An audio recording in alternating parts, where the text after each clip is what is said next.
Oh, I see someone. Ooh, I see a few. Just trying to fix my watching my live here so I can read comments from Instagram. It's been a long day. It's been a long day. Long day. Oh, here you go. Here we go. It's been a long day. I'm talking like long. I think I self diagnose myself as ADHD. No one ever told me that I'm ADHD. I think I have ADHD. Here we go. Excellent. I studied psychology. I studied about these things, but I was never really paying attention because I was just too busy. And lately, I think I do have it to a certain degree because there's certain activities that just exhaust me, like literally take the living life out of me. And that's German bureaucracy. No, maybe I'm not the only one. Maybe there's people that don't have ADHD that share the same sentiment here with me. But man, needing to go to banks and dealing with people and paperwork and signing and documents and accountants. Accountants always assume that just because you're an adult who works and earn money and a responsible, productive member of society, that you know what they know. Like literally, I have no idea. They keep sending me all kind of documents, do this, do that, and the names. Anyway, finished ranting about ADHD. Welcome back to the spaceship, the place that I try to convince you all kind of crazy stuff that are happening. Well, the world is just full of crazy stuff, so we might as well just be in space and enjoy it. Here's the thing. Piers Morgan was possibly the worst possible ever candidate to interview Nick Fuentes.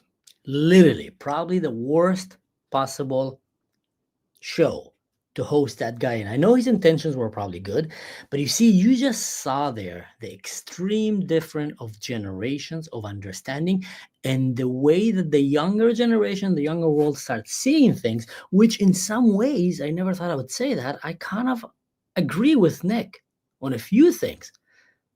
99% of things I don't agree with him, but there was a few things that I agree. And the most important one is censorship and cancel culture doesn't work. It doesn't work. It doesn't work. It never worked. It doesn't work. Censorship and cancel culture is like driving an airplane into a bonfire in hope to crash it and stop the fire, basically. So you crash your airplane inside of a bonfire just to stop the fire. It doesn't work. Whenever you try to censor people, whenever you try to cancel people, whenever you try to do these tricks that Piers like doing, which is shaming people, it creates resentment. It creates grudge. In the world of psychology, from the world of the mad father of psychology, call him Sigmund Freud, the unconscious psychology, he said that you have the id, you have the ego, and you have the superego. And one of the things that he said is basically that human emotions can never be oppressed. Never.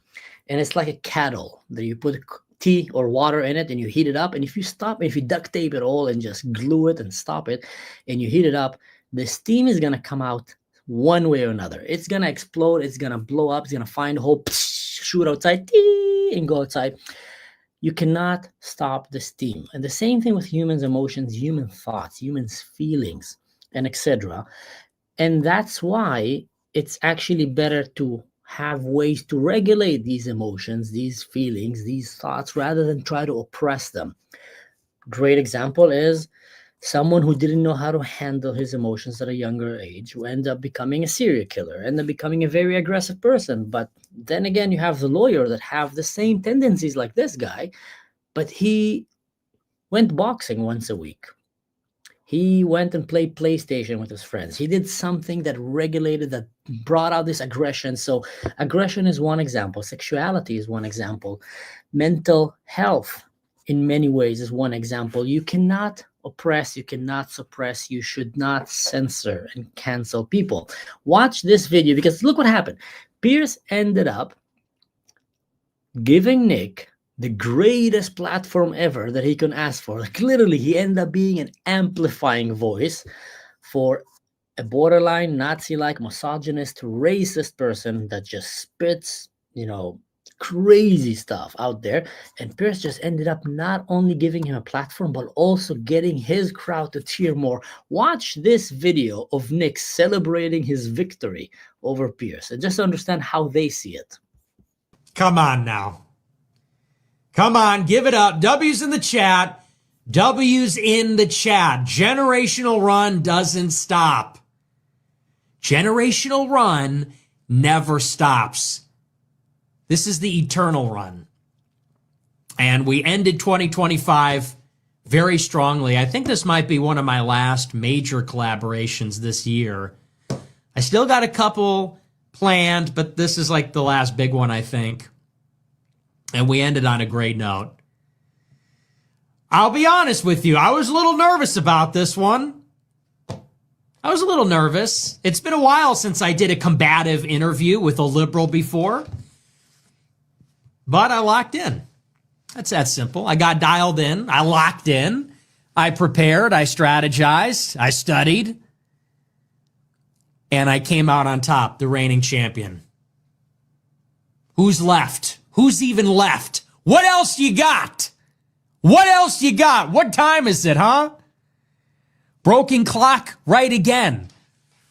So we'll talk about it. We'll get into the appearance. It was a lot of fun. And I don't think it went the way Piers thought it would. No, it didn't. Actually, I don't know. It's funny because during the interview and afterward, he seemed like he thought it went his way. But then I think he saw the comments on YouTube and on X. And then he started freaking out on Twitter and replying to everybody. And I don't think it got the reaction that he thought it would. Nope. And that's very telling. Nope, didn't. It ain't 2015 anymore, buddy. Different generation. Listen to what he and said. it's a different era. It's a new time. This is the year of the groiper. Year of the frog, pal. That's the thing. A lot of these boomers, not only is there a generational divide in how we speak to each other and how we talk about these issues, but it's a different world. It's a different conversation. And the old playbook where they call you racist, they call you a misogynist, they call you an anti-Semite, and they expect that everybody is going to fall in line. It doesn't work like that anymore. It's 2025. This is a new chapter. Now, people like to say, well, Nick, he doesn't really have followers. He have bots. It's all Chinese and Nigerian and Russian AI bots that are just following him. Well, guys, you know what? This is the greatest example of being delusional, wishful thinking. Some say he got only bots. Others say he's just completely viral. Like there's an entire generation behind him. Trying to believe that there's only bots without a real evidence that it's only bots. It's like going to the doctor and asking him, doctor, give me a diagnosis. I don't feel good. And the doctor can tell you, want the good news or the bad news? And or you want the truth or you want the soft version. You tell him, I want the truth. Well, you're gonna die in a week. I want the soft version. Oh, everything's okay. That's kind of it. So if you go to a doctor and you want to get a diagnosis, most likely you would want to get a real honest diagnosis. It's not time for fluffy emotions. So does he have bots? Most likely, of course. He's a great target for enemies of America. Once in a while, there will come a champion of the other camp that will drastically damage the young people in America and in general, the brain dead community that is just falling for it. And what happened is there is enemies of America that will want to amplify that voice. We saw that with, what's his name? That Top G, that numbskull. I keep forgetting his name. Andrew Tate. We saw with Andrew Tate. The guy should never have any platform. He was a pimp. He was a fraud. He was a con artist. Very smart, knows how to talk. Bomb, entire planet Earth is watching him because there was people with agendas that don't like the West that see these are the people that if you bring them up to the spotlight and convince everyone that they are some kind of role model, you will end up amplifying the speed of corrupting Western civilization and bringing it from within. So you have Piers Morgan, not Piers, sorry, you had Andrew Tate, and then you had, Tucker Carlson jump on that train for a while. Candace Owens took it with her own kind of swing from another side. I mean, she's a complete cuckoo. Candace Owens, like cuckoo with like certified cuckoo. Like you watch her eyes, you see how she talk like a possessed person. She's walking like this, and the things that she keeps saying, also the obsession. Someone told me in a dream that Charlie Kirk was assassinated by the Mossad, and now they want to come for me. And she just literally, for someone that has so many followers, undoubtedly she's a very irresponsible person that is narcissist and just fixed with himself. But it benefits people to have her because she's also helping corrupt that society from within. So Nick Fuentes getting on Piers Morgan's show and Piers trying to cancel him all the time, trying to shame him, it just throwing wood into the fire and convince these people that they are doing the right thing. Because you see, when you have a very low, shallow argument that you stand, we're the right guys. How do you know you're the right guys? Because everybody's trying to cancel us. That's your argument? Because people are telling you you're wrong? Then you're right. Yeah, because everybody tells me that I'm wrong. So there's some people that have that is literally their intellectual property that they're bringing. They're poker chips. That's what they're putting on the table right now. I'm going all in. What do you have? People want to cancel me, so I must be right. So when you jump and you start trying to cancel them, you just convince them. Oh, see, I told you everybody's trying to cancel Nick. Well, they kind of trying to cancel him because he said that Hitler was a great guy and that pedophilia is good and that black people should go to jail, all of them, and that he's racist and that women should go to the kitchen and that they like to be sexually assaulted. And he like said crazy stuff. No, they're trying to cancel him because the Matrix and they're trying to suppress the truth. See how everybody's jumping on him. We're done. We're done. We're Generation Z. We're done with you guys. So when you're dealing with immature, in the psychology world, it's, going back to Freud, it's the people that never reach adolescence. They've never reached to become real men. They never reach to become real adults. And there is some things in life that inevitably will bring you there. One of them is getting out of your parents' house. Start with that. Will drastically help you become an adult. You start needing to pay taxes. You start needing to take care of your rent. You don't pay the rent in time, you get kicked out of the house. It's not fun. You don't come to your job, you get fired. You can't buy food. Your credit card bounce back. So there's responsibilities out there. So one of them is getting out of your parents' house. Another one is becoming a parent, getting into a real relationship, not having a girlfriend. Once you have a baby on your hands, a little child, a little human, you realize that there's something bigger than you out there and just automatically, bring you like a bucket of ice on top of your head. Welcome to adulthood. Now, yes, some immature people will run away from that, and that's a different story. That's really, forgive my language, that's being a scumbag. If you have a kid and you ran away and you left him by himself, then you are a bad person. End of story. End of story. You can tell me all kind of excuses. You are a coward and you're morally, something is wrong with you. Seek help. Go back to your kids. That's good. Don't go back. You're very wrong. If you're a parent and you left your kid without his dad and you left his mom with the kid alone, very wrong. So anyway, back to the point. Adolescence. Adultery, adolescence. Nah, not adultery, that's the wrong word. But anyway, you get my point. When you become an adult. So entire generation there already convinced themselves that their argument that they must be right because people tell them they're wrong. And then look what is Piers doing. Stuff for money, but when you say something like what you just said, I'm banned from banking. I'm banned from banking and credit cards. You know who you're talking to? Yeah, I do it for money. And by the way, how much money you make? Your company's worth $100 million. Your company's worth $100 million. I was banned from Bank of America. And you shouldn't I'm have banned been. from processing credit cards. And you shouldn't have been. But I am. So don't tell me I'm doing it for money. Well, ask me my opinion about that. I'll tell you shouldn't have been. Right? I don't agree with that. What happened to you? Then don't say I'm doing it for money, because you know that full well, and you say it's a grift. How much money if I wanted to be a grifter, I'd be like you, and I would go and say, how much money are you making?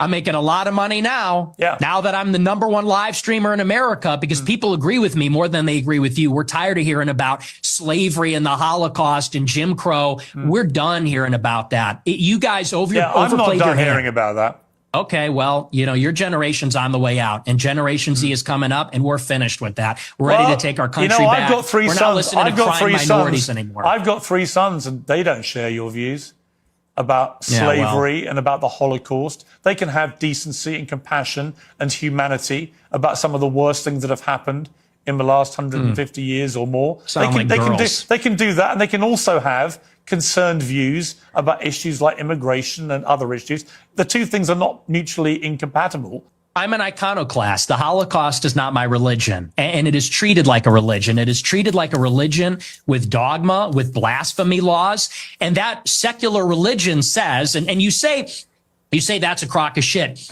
It's intentional. It's called The Open Society by Karl Popper. It's by these architects of the liberal order after World War II. They got together and they said, how can we make sure that Hitler never happens? How can we make sure that totalitarianism never happens again?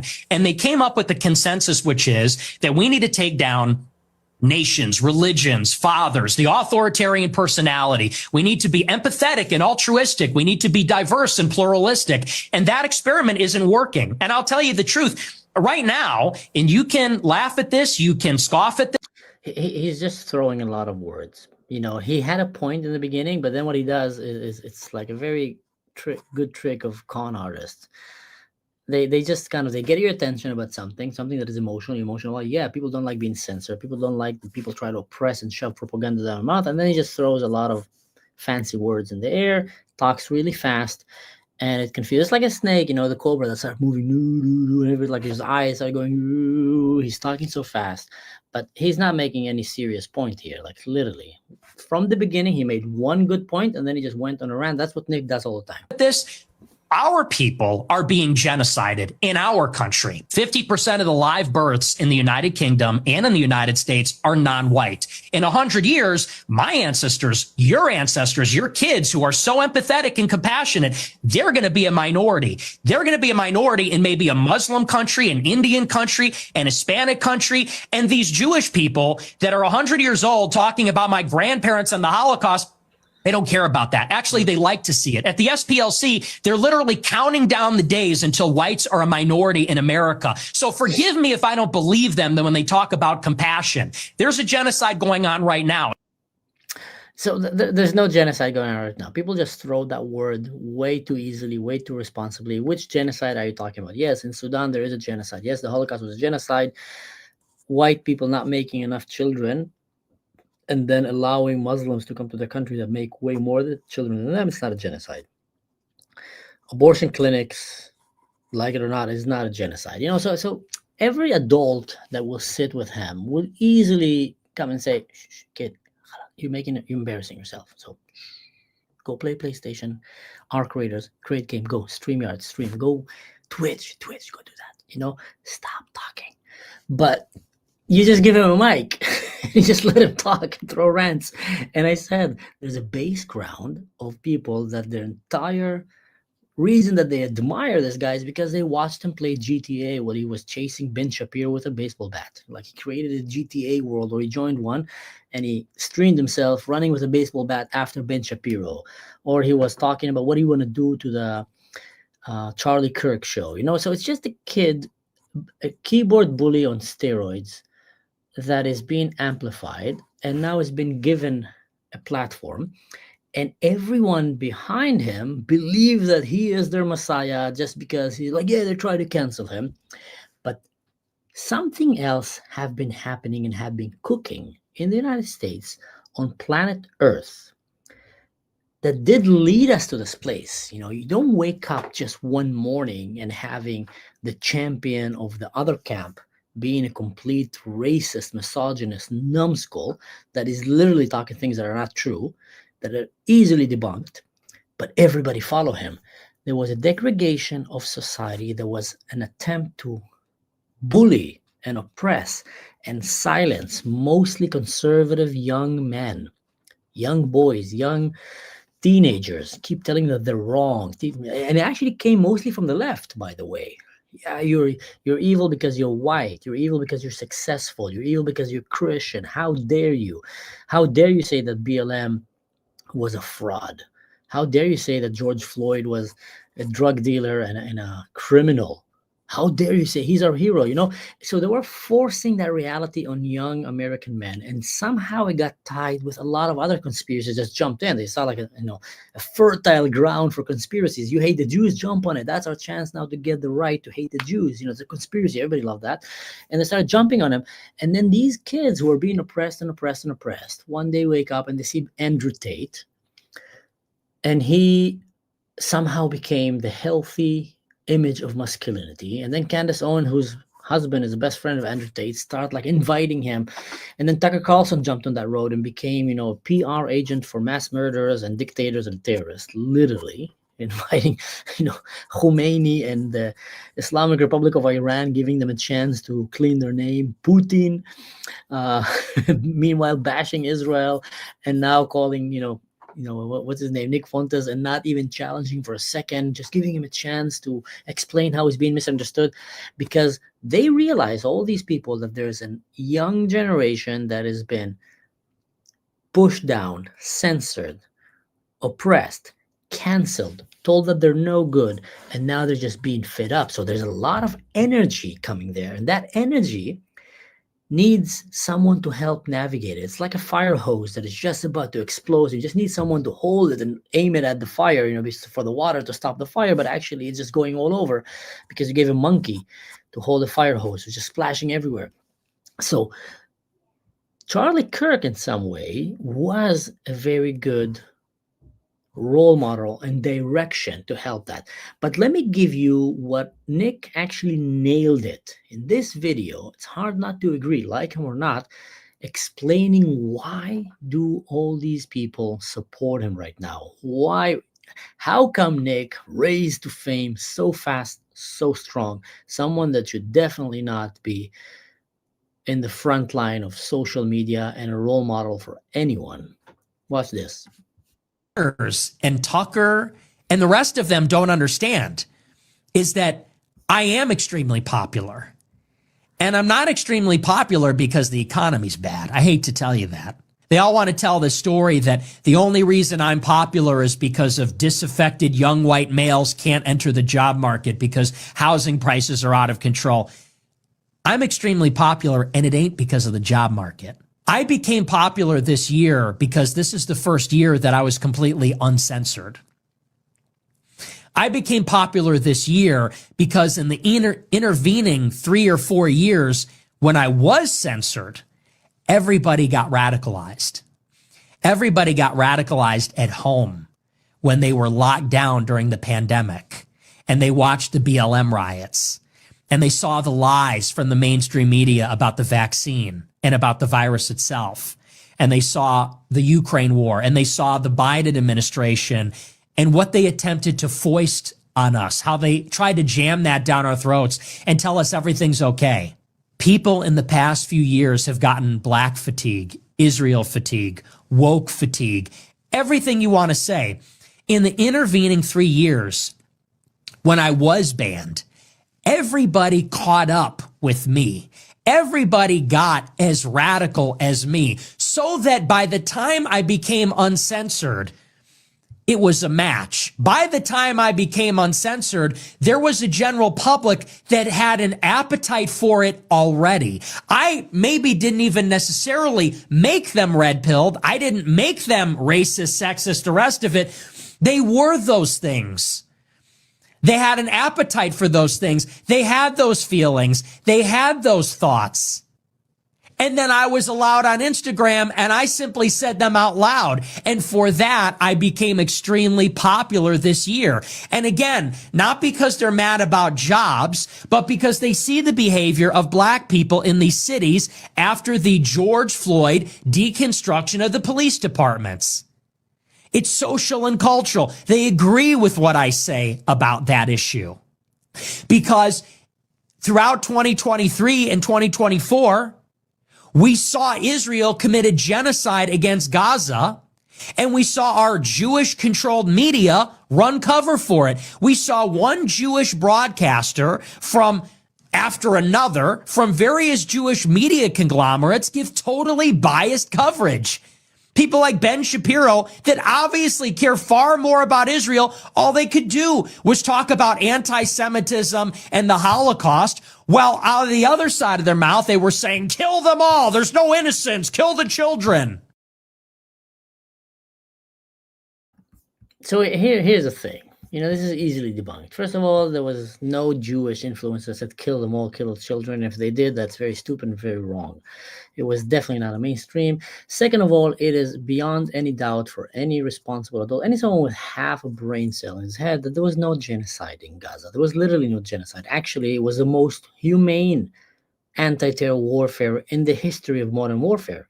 America have killed way more civilians per terrorist in any of their wars on terror. It ranged between 1 terrorist to 5 civilians, all the way to 1 to 10. So their average, you can say, was about 1 to 7. So for every terrorist they killed 7 civilians in the process of doing that. Let's narrow it down. Let's be nice to them. 1 to 5. Israel had 1 to 1. 1 against a terrorist organization that literally hijacked an entire nation and used it as its funding base, as a human shield, and used all the humanitarian money that was sent by all kind of organizations around the world to prepare for that day. They were literally, there's a video right now surfacing where they were hiding baby formulas from the Gazans so their babies will starve. So they were fighting against an enemy that undoubtedly wanted to maximize the civilian casualties, and Israel surgically managed to still destroy and crush them while minimizing to a ratio of 1 to 1. My goodness, that is Olympic level of humanitarian warfare. So it's obviously that he's talking nonsense. But notice this thing. There's no unity among evil. There's no unity among the wicked. He is going against Candace. Candace is going against him. He's going against Tucker right now. They're all fighting each other. But the one thing that unites the wicked. Someone told me I should make a t-shirt. There's no unity among the wicked. Maybe I should do that. That's a cool t-shirt. But there's one thing that unites the wicked. And for some bizarre reason, that is anti-Semitism. Somehow they managed to slip inside of every rant. Tucker is, trying to go for world champion, heavyweight champion of anti-Semitism right now. And literally every sentence that he spits out of his mouth, he's trying to blame the Jews for it. Nick as well is jumping on that train. And you would think that Nick, who is very much anti-cancel culture, anti so many things that are predominantly left, BLM, feminism, would find some kind of a common ground with Israel, I would say, because the left is also against Israel. So we think okay, but no, he will still manage to grab from the other side and put it here because, hey, you're in the fight. Yeah, I know I hate the feminists and I know I hate the left, but I still want to hate you. So come here, and he'll put Israel in the middle of every sentence that he will talk.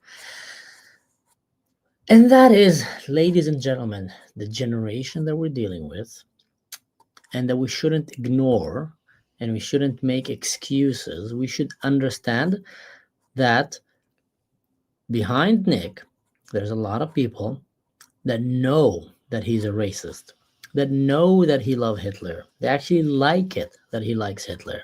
They know that he loves Stalin. They love it that he loves Stalin. They know that he talks very degraded things about women. They like it. They feel like finally someone is saying the things that they were not allowed to say. And a big part of that is because in society, we created some kind of an unhealthy taboos, and that never works. I'll give you an example that comes from home. In Israel, among the extreme religious, and I'm going to piss off a lot of people in Israel, but I don't care. My show, my rule, I'm going to talk about what I want to feel talking about. And I think in Israel, there is these extreme Orthodox religious groups in Jerusalem that segregate so badly between women and men, and women are not allowed to drive in the bus. Well, they don't drive in the same buses, or they don't sit next to each other. And they think that this is going to keep them pure. And what it does, it makes a lot of these men very, very horny, very, very aggressive, because you're trying to oppress something that is extremely normal that someone have inside of him, which is, sexuality and the sexual drive. It's literally, we were born with that. Without that, we will cease to exist. Young boys will go and play PlayStation games until they die without going and mating with a single girl like Nick is doing here, and humanity will stop existing. So you want to have this drive that will drive them, I don't know, I feel like I want to go and meet a girl. And then you meet her, and then you like her, and then you marry her, and you have children. So like it or not, you continue the evolution of the human race, which is in many, many ways way more important than most things people think and understand. More important than your career, that's for sure. No one would remember if you were a manager of a cubicle in a bank 3 generations from now. But if you brought 3 kids, then humanity will continue existing. So, there's things that are more important than your promotion. Bottom line here, I kind of forgot where I was going with here. What was I talking about? Nick, Fuentes, humanity, space, Rick and Morty. Let's go to Rick and Morty. See, that's the ADHD. That's probably the ADHD. Can someone remind me here what I was talking about? Put it in the comments. Cancel culture. So, even the Holocaust, you should not cancel people for joking over the Holocaust. I'm going to say that again. You should not cancel people for joking over the Holocaust. It's wrong. It's not nice. But let me tell you something. Israelis are among the people that joke the most about the Holocaust. And they do it out of a coping mechanism to deal. They were doing it during the Holocaust and later on. There's literally a saying in Israel, Bdichot Shoah, Holocaust jokes. But here is where you draw the thin line. You can joke with someone or you can joke at someone. When you joke with someone, it's great. It's literally great. It's the most fun thing in the world. When you have a bunch of friends sitting, doesn't matter the color of their skin, their background, nationalities, and you'll usually have that with boys when they don't have woke people around. They will laugh about everything. Everything. They would laugh about your race, about your background, about your family. When I was in university and I was in the Discord group, how many people laughed about, my Arab background, and I laughed about everything that they were doing because we were joking with one another. But when you start telling people you can't joke, you can't joke like that. You must be a bigot if you joke like that. He knows he can joke like that. He knows he's not racist. He knows that he just want to joke with his friend. But now you're trying to make him look racist because he did. And if he did, you're going to report him to HR and he's going to lose his job. So what you're doing right now is you're creating this subconscious kind of frustration inside that is going to come out one way or another, but it's going to come out in a way that you won't see it. It's going to come out in a time that you won't even anticipate it to come because you lost track. That's like counterterrorism. You want to be very good at fighting terrorism. I come from the world of counterterrorism, but more importantly, you want to always keep an eye on them. So sometimes you might even decide not to take a target just because if you take him down, you might lose a lead. And then you might not know what's happening with the rest of the organization. Instead of taking him down, you follow him. So even with these behaviors that are happening in society that you think that they're wrong, and I'm not saying right now, Gestapo style, start following them, but having an open Discord, especially among young people, will give you a good idea of what's boiling under the water, and then you can address it. You will start seeing that they're saying things that are just unhealthy from a young age. You'll start seeing that the bulliness is starting to happen, that they're laughing at a certain race, at a certain disability. Kid with a disability, a fat kid in school, they're laughing at him. Now you know that maybe next class you will make some kind of awareness. You'll invite some speaker to come and talk about it. You'll invite someone to come and share a personal, beautiful story. You'll do a workshop with them. So because you're aware of what is happening, you can help control it. And never in the history of family and parenting did we have the ability, I call it, this educational device, to influence someone else's children through his pocket without his parents knowing. For thousands of years, if I wanted to come and influence your child, brainwash him, completely make him a school shooter, make him a maniac, someone crazy, I would have to, if he's in Europe and I'm in Israel, I'd have to walk through the desert, evade a few bandit attacks, swim or find a boat, row all the way to Europe, evade being eaten by bears in the Greek mountains, keep walking all the way to Germany, survive the winter, reach there, they will realize that I'm not one of them, evade being killed by the barbarians, join their tribe, gain their trust, be a slave for 7 years among their camp, and only then manage to gain the trust of a family member and go inside and start influencing their kid with some kind of a foreign ideology that obviously doesn't represent. Talking about the assassination of Charlie Kirk, for example. His father, police officer, seemed to be a mega conservative. His kid became a fluffy and decided to go and assassinate Charlie Kirk, inspired by his transgender boyfriend. Well, I don't know exactly what happened there in depth, in details, but obviously something went. Well, he went to college. No wonder, in the US. But bottom line, here's my point. When smartphones came to our life, algorithm came to our life, suddenly we have someone that is way stronger than us, that is influencing our kids and just can take them to really dark places. So that is one thing that I want to finish here, because I'm going to jump right now to a podcast in Hebrew with Anat Wilf. I'm going to come back and do another live tonight as well. It's busy. It's busy lately, guys. I'm doing live shows and going and editing, and it's mushing my brain, but nothing is mushing my brain like doing taxes, end of year taxes in Germany. Ugh. Ew, like literally. For someone who have ADHD, I don't know. Maybe I don't have ADHD. I think I do. I'm like, just see how much headache I get. I'm literally getting physically exhausted when I try to deal with banking and taxation in Germany. Like physically, I feel like I can't work. That's why I came into this live right now. I was supposed to edit, and I said, I can't edit. I can't. I'm like brain dead, which is probably not a good idea to come on a live show when you think you're brain dead, because you're going to end up talking things that you might regret later on. But who cares? It was fun. So, guys, one thing to take from the show. If you want to make the world a better place, a very simple trick. It's like the 10 Commandments. They're very basic, simple tricks that if you follow the 10 Commandments, your life will improve 180 degrees, like black and white. If you start following the 10 Commandments, your life will become better. You'll stop lying, you'll stop cheating, you'll stop, killing. You'll have respect to your father and your mother, like literally very basic things. So if you take away smartphones and tablets from your kids till the age of 16, call me extreme, I believe that. Give them a BMX. Give them a skateboard. Give them graffiti cans. Just make sure they don't get arrested when they go and do graffiti. Tell them go outside. Play with your friends.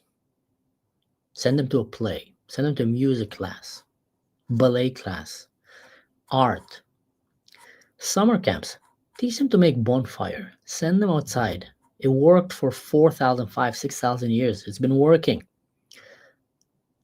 That's the healthy way to live a life. Age of 16, start educating them slowly, and then give them the first smartphone. You have just probably, maybe, helped save the West by doing that collectively. All parents right now, immediately, snap, Thanos comes, snap a finger, boom. All parents like, whoa, give me that smartphone. Hey, what is that duck face you're doing TikTok? Give me that. No more TikTok for you. You're 12. Go play with your friends. Build a tree house. Do pajama parties. Watch movie on a beamer. That's it. Halas. Bam. All across the world, the West was just safe. China have no grip on us. Russia have no grip on us. Muslim Brotherhood Qatar have no grip on us. Bam. They will collapse and fall. We'll be flying up. Age of 16, educate them, teach them.